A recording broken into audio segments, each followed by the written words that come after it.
Student Spirit Awards celebrating Dìdi. You were recently on the Toolkit podcast with my colleague Chris. Yeah, I love that podcast. I listen to it all the time. Tell me about the importance of kind of unpacking craft as a filmmaker and why you've been excited to do that. Well, I just think like there's no one size fits all type of thing, and I think if you're a filmmaker, you kind of just want to hear how other people do it, their process.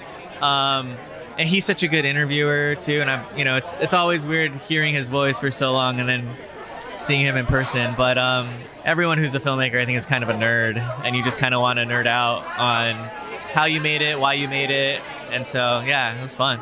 Well, that kind of obsession, certainly gets you a level of achievement. Congratulations with the Best Feature nomination.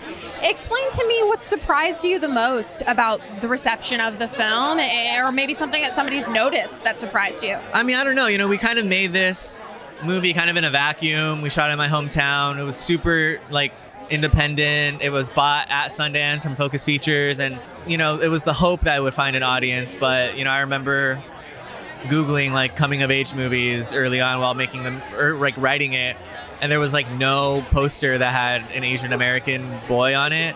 So it was sort of I hope people come see this, and I hope that I knew that this story that was very specific was also very universal, but you just don't know if people will find it, and I'm just happy that people, I think, are responding to it and it found an audience. Seeing yourself on screen is so important, but how else are coming-of-age films changing?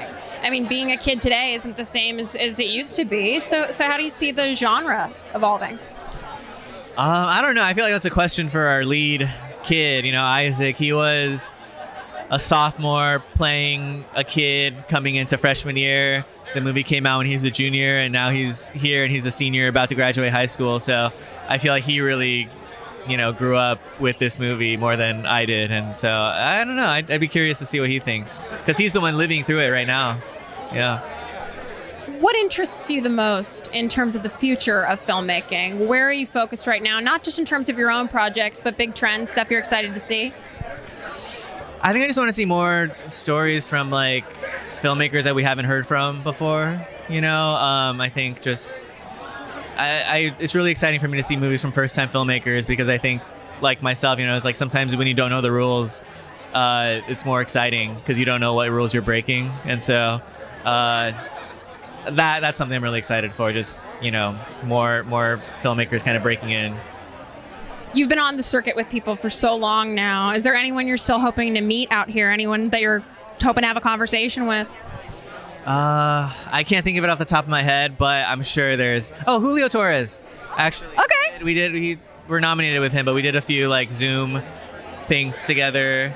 And yeah, everybody we're nominated with, really, him, Annie Baker, and so, yeah. What's it like to see a kind of awards community evolve over a series of weeks and kind of become a group that keeps kind of coming back together when the films are recognized?